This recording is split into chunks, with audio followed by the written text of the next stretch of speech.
Good morning students, welcome to the class of economics. Today the topic that we are going to cover is the success or achievements of planning. We are on chapter 2 of Indian economy which is 5-year plans in India. हम अभी तक 5-year plans के बारे में, short term plans, long term plans, planning के features जो economic policy था उसके फीचर्स 1991 से पहले कैसे थे, we have studied it all. Today that we are going to cover is the success of planning. But before starting with the class I want to make an important announcement that CBSE has revised 12th class syllabus. ठीक है, बहुत ही minor changes जो हैं introduce किए गए हैं हमारे syllabus में. तो इस वीडियो के साथ साथ मैं आपको एक लिंक भी शेयर करने वाली हूँ जिसमें अपडेटेड सिलेबस दिया हुआ है. तो please match your syllabus with the books that you have. ठीक है, so we are going to cover the content according to the syllabus, according to the revise syllabus that has been prescribed by CBSE recently. Okay, so with this video do check that link also that I will be sharing, okay, which is related to the syllabus. Thank you. Now to begin with today's class, as I've already introduced the topic to you, which is success of planning. मतलब हमने जितना भी planning किया था Indian economy जब Britishers India को छोड़कर गए थे, जितनी भी प्लानिंग हुई है उसका सक्सेस रेट कैसा रहा है, क्या क्या मतलब अचीवमेंट्स रही हैं जो प्लानिंग की वजह से इंडियन इकोनॉमी अचीव कर पाई. ठीक है, this is a bit lengthier chapter और लेंथियर टॉपिक, तो इसलिए मैंने इस टॉपिक को 2 पार्ट्स में डिवाइड किया है. आज हमने कुछ 4 पॉइंट्स हैं जो हम डिटेल में डिस्कस करेंगे एंड नेक्स्ट सेशन में मैं बाकी के 5 पॉइंट्स जो हैं आपके साथ कवर करूंगी. ठीक है, so coming to the first point, the success of planning और the achievement of planning accounts to, जो सबसे बड़ी अचीवमेंट इंडियन इकोनॉमी की काउंट होगी, that is increase in the national income.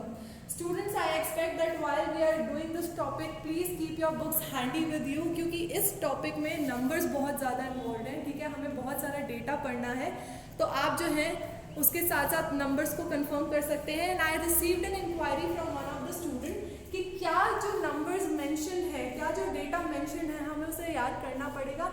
Yes, you have to learn the numbers. Approximate figures जो है आप use कर सकते हो, but it has to be somehow related to the existing set of numbers that are mentioned to you in your book. Okay, so coming to the first point, there has been a substantial increase in national income.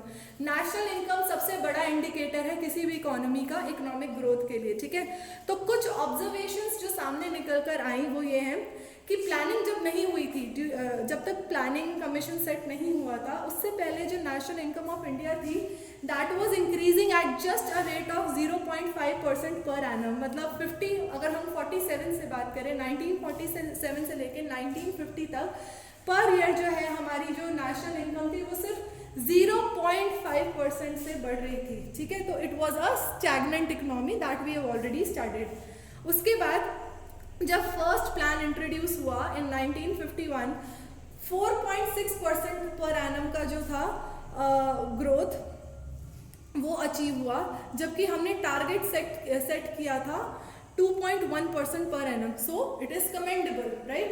Second plan से लेके 10th plan के बीच तक target was to raise the national income by 5% per annum, पर this target was only achieved between 5th and 10th plan. ठीक है, तो planning commission ने सेट कर दिया था कि सेकंड प्लान से लेकर 10th प्लान तक एक नेशनल इनकम का रेट सेट कर दिया था कि हर साल हमें हमारी नेशनल इनकम 5% से इंक्रीज करनी है, बट ये अचीव हुआ between 5th plan to 10th plan. Okay, increase in national income during 11th plan was 7.5% against the target of 9%. तो टारगेट जो था वो 9% हमने सेट किया था, बट हम सिर्फ 7.5% अचीव कर सके. Then during the 12th plan the target was of 8%, but we could achieve only 6.8%. ठीक है, and 18-19 में the increase in national income has been estimated up to 6.9%. Okay, so आपने अगर आप चेक करोगे तो most of the plans, during the most of the plans, हमारा जो टारगेट प्लान था, जो टारगेट नंबर था ऑफ रेट ऑफ ग्रोथ, वो हम अचीव नहीं कर पाए, but still we manage to broke the deadlock of stagnant economy. अगर हम कंपेयर करें फ्रॉम द इनिशियल फेज, जो इकोनॉमी का इनिशियल फेज था प्लानिंग से पहले का, इट वॉज कम्प्लीटली नोशनल. ठीक है, ना के बराबर ग्रोथ हो रही थी, बट एटलीस्ट प्लानिंग कमीशन के सेट होने के बाद though we couldn't achieve the desired target, but we gained the momentum. हमारी stagnation जो है वो कम हो गई, and we were released from the grip of the stagnant Indian economy to the economy which is on the verge of growth and development. Okay. Second component of success is increase in per capita income. National income भी increase हुआ और उसके साथ हमारा per capita income, मतलब income on, एक जो average income जिसको कहा जाता है by on an average income earn by an individual in an economy, वो भी हमारा बढ़ा, जिसे पर कैपिटा इनकम कहा जाता है. तो per capita income has also increase, recorded a significant rise. तो प्लानिंग से पहले again rate of increase in per capita income it was notional, बिल्कुल ना के बराबर था. But during the period of planning initially the pace of growth was slow, we started slow. ठीक है, तो सिर्फ 2.7% ही रिकॉर्ड हो पाया हमारा फर्स्ट प्लान में, बट धीरे धीरे it started to picked up. 11th plan recorded a growth rate of 6% per annum and 12th plan estimated a growth rate of 5.5% per annum. 17-18 और 18-19 में rate of increase in per capita income is 5.7 and 5.6% per annum respectively. These are the numbers that you need to learn and you should be knowing it well. Okay. Per capita income जो है it is a significant achievement जो हमारी increase हुई है, क्योंकि it implies that there has been a greater availability of goods and services per head population of country. मतलब majority of population जितनी भी हमारी कंट्री में रह रही है उनका availability of goods and services जो है वो बड़ा ही है, कम नहीं हुआ. ठीक है, but you should bear this in your mind that this is just an average rise. Okay, it does not promise anything कि क्वालिटी ऑफ लाइफ भी जो है ईच एंड एवरी इंडिविजुअल की वो इम्प्रूव हुई है. It does not account for distribution of income, it just gives an indication कि पर हेड जो availability of goods and services की रही है वो डिसेंट रही है, वो काफ़ी अच्छी रही है. ठीक है. Third is rise in savings and investment.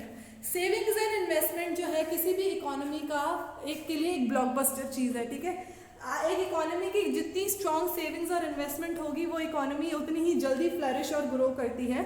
तो 5-year प्लान्स के ड्यूरेशन में there has been a considerable increase in the rate of savings and investment. ठीक है, coming to the numbers part, 1950-51 में rate of savings was just 9.5% of national income. मतलब अगर 100 रुपये हमारी नेशनल इनकम थी तो हम सिर्फ 9.5 जो है वो उतना ही सेव कर पा रहे थे, विच इज़ क्वाइट लेस. ठीक है, but which increase gradually to 31.3% by the end of 11th plan which ended in 2012 and estimated to be 30.5% in 17-18. ठीक है, सो रेट ऑफ इन्वेस्टमेंट भी वैसे वैसे ग्रो किया, क्योंकि जितनी ज़्यादा सेविंग्स होंगी हमारी इन्वेस्टमेंट भी सब्सटैंशियली उतना ग्रो करेगी. और जब सेविंग्स बढ़ने से हम इन्वेस्टमेंट बढ़ाते हैं तो इन्वेस्टमेंट का बेसिक फीचर क्या होता है, it helps in the generation of new income. तो जितनी ज़्यादा एक इकोनॉमी में इन्वेस्टमेंट स्ट्रॉन्ग होगी उतनी ही जनरेशन ऑफ इनकम का जो स्कोप है उस इकोनॉमी का बढ़ जाएगा. तो इन्वेस्टमेंट का ग्रोथ रेट भी सब्सटैंशियल रहा है. इट राइज फ्रॉम 9.3% जो 50-51 में जब प्लानिंग स्टार्ट हुई थी तब उसका इन्वेस्टमेंट था 9.3% विच इंक्रीज टू 32.3% इन 17-18. ठीक है, and we should be knowing that saving and investment are the principal drivers of any economic growth. ठीक है, तो due to this planning thing, जैसे जैसे प्लानिंग बढ़ती गई, जैसे जैसे नए नए प्लान आते गए, उसी तरीके वैसे ही ग्रेजुअली हमारी सेविंग्स और इन्वेस्टमेंट भी सब्सटैंशियली ग्रो करती रही, क्योंकि हमारी नेशनल इनकम बढ़ रही थी, हमारा पर कैपिटा इनकम बढ़ रहा था, तो हमारा सेविंग एंड इन्वेस्टमेंट भी बूस्टेड रहा. ठीक है, last topic for today is institutional and technical changes in agriculture. We know that agriculture has been the backbone of Indian economy during the initial phase. जब इंडियन इकोनॉमी गेन इंडिपेंडेंस उस time पे we were completely whole and solely we were dependent on agriculture. ठीक है, and उसको develop करना बहुत ही important था, क्योंकि मेजॉरिटी ऑफ पॉपुलेशन जो है वो एग्रीकल्चर पे डिपेंडेंट थी. तो 5-year plan they do have contributed towards the development of agriculture through 2 ways. ठीक है, first was through land reforms. Land reforms introduce किए गए, जैसे जो जमींदारी सिस्टम था या जो टैक्स सिस्टम था उसको कम किया गया, and through improvement in technology. So land reforms में क्या क्या आया, सबसे पहले अबॉलिशन ऑफ इंटरमीडियरीज, जो कि बीच के जो एजेंट्स थे ठीक है, जिसे ज़मींदार थे, जो मेजॉरिटी ऑफ मनी या मेजॉरिटी ऑफ इनकम जो है वो ग्रैब कर लेते थे फ्रॉम द फार्मर्स, उन्हें जो है हटा दिया गया, they were abolished. Then there were moderation and regularisation of rents, ठीक है, रेंट्स को कम कर दिया गया। And then there was ceiling on land holdings and redistribution of land and optimising holding through size through consolidation of holding. तो कुछ land forms में चेंजेस किए गए, जो लैंड होल्डिंग्स थी उनको सीलिंग जो थी वो हटा दी गई और फिर से जो है रीडिस्ट्रीब्यूट किया गया लैंड का प्रोपोर्शन, ठीक है। होल्डिंग जो है उसको ठीक कर दिया गया कि पर्टिकुलरली इतने फार्मर्स को इतना हक से इतना साइज ऑफ लैंड दिया जाएगा। Then there was improvement in technology, particularly HYV seeds जो है high yielding variety of seeds, उन्हें इंट्रोड्यूस किया गया। ग्रीन रेवोल्यूशन आया एग्रीकल्चर में, जिससे प्रोडक्टिविटी बढ़ी एंड जिससे Indian economy gained self sufficiency in the agricultural production and उनका जो डिपेंडेंसी था in the other economies for agriculture and for food grains and other items, वो जो है सब्सटैंशियली कम हो गया, ठीक है।